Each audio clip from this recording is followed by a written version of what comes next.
එකම දෙයක් ගැන දෙන්නෙක් හිතාගන්න බැරි වෙනස් විදිහ දෙවිදිහකට අදහස් දක්වලා හැලි ලියනවා දැකලා තියෙනවා. එක්කෙනෙක් කියනවා ඒ දේවල් සත්‍යයි කියලා. අනිත් එක්කෙනා කියනවා ඒක මහා පට්ටපල් බොරුවක් කියලා.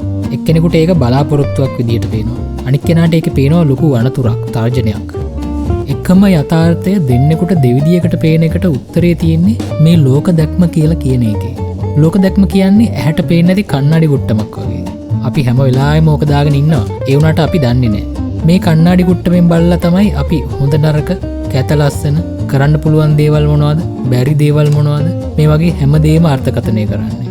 බාහිර ලෝකේ මොකද්ද කියලා තේරුම් ගන්න අපි පාවිච්චි කරන මැප් එකක් වගේ තමයි මේක. වැදගත් කාරණේ තමයි අපි හැම කෙනාගේම මේ මැප් එකේ පොඩි වෙනස්කම් තියෙනවා කියන එක. අපි මේ ලෝක දැක්ම කියන එක රෙදි තෝරනවා වගේ තෝරලා හදාගන්නේ නැහැ. අපි වැඩෙනවත් එක්කම හිමින් නිහඬව අපේ දෙමව්පියන්ගෙන්, ඉස්කෝලවලින්, අපේ ආගම් වලින්, රූපවාහිනී වැඩසටහන් වලින්, අපේ භාෂාවෙන්, අපේ ඉතිහාසයෙන්, සමහර විට අපේ සමාජ පන්තියෙන් අපිට මේක ලැබෙනවා. ඔය දකුණේ භාෂාව දකුණේට අමුත්තක් විදිහට දැනෙන්නේ නැහනේ. අන්න ඒ වගේ අපට වඩා සම්පූර්ණයෙන් වෙනස් ලෝක දැක්මක් තියෙන කෙනෙක් එක්ක කතා කරන කම්ම අපේ ලෝක දැක්මත් අපට දැනෙන්නේ හරිම සාමාන්‍ය විදිහට. නිකන් හිතන්න යුද පිටියක සහ සාමය තියෙන ගමක ජීවත් වෙන දෙන්නෙක්ගේ ජීවිතේ කොච්චර වෙනස් වෙන්න පුළුවන්ද කියලා. එහෙම නැත්නම් දැඩි ආගමික පරිසරයක හැදෙන කෙනෙක් සහ එහෙම නැති කෙනෙක්ගේ, එහෙමත් නැත්නම් යටත් විජිත පාලනයක ඉපදෙන කෙනෙක්ගේ සහ නිදහස් සමාජයක ඉපදෙන කෙනෙක්ගේ එකම රටක වුණත් අපි උදාහරණයක් විදිහට ලංකාව ගත්තොත් අපේ ජනවර්ගය අනුව, භාෂාව අනුව, නගරබද ගම්බද වීම අනුව අපේ ලෝක දැක්මවල සෑහෙන්න වෙනස් වෙන්න පුළුවන්. ඔය ඉවරයක් නැති වටේ යන විවාදවලදී වෙන්නේ මිනිස්සු අදහස් වලට එකඟ නොවෙන එකම නෙමෙයි. ඒගොල්ලෝ ඉන්නේ වෙනම ලෝකවල.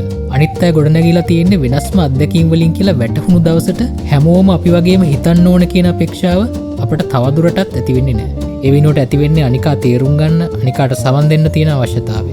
දැන් මේකෙන් අපිව දුර්වලෙක් බවට පත් වෙන්නේ නැහැ. එදිනෙදා කතාබහේදී, මානව සම්බන්ධතාවලදී, ඒ වගේම දේශපාලනයේදී පවා මේ වැටහීම ඇත්තටම කරන්න උදව්වක්.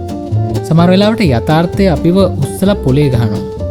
අපේ බුබුලේ හිටපු එක්කෙනෙක්වත් හිතුවේ නැති විදිහට ඉලෙක්ෂන් රිසල්ට් එකක් ආවහම, එහෙම නැත්නම් අපි ප්‍රෙඩික්ට් කරපු නැති විදිහට යථාර්ථයේ දිගහැරුණු ස්ටෝරි එකකින් වුණත් මේක වෙන්න පුළුවන්.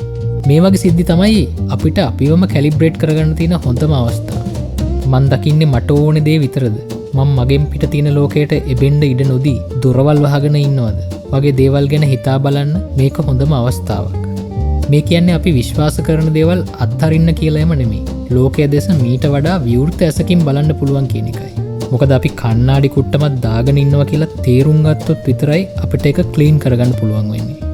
ඕගොල්ලෝ මේ කන්ටෙන්ට් වලට කැමති නම් අපේ Patreon සාමූහිකයට ජොයින් වෙලා පොඩි සපෝට් එකක් දෙන්න.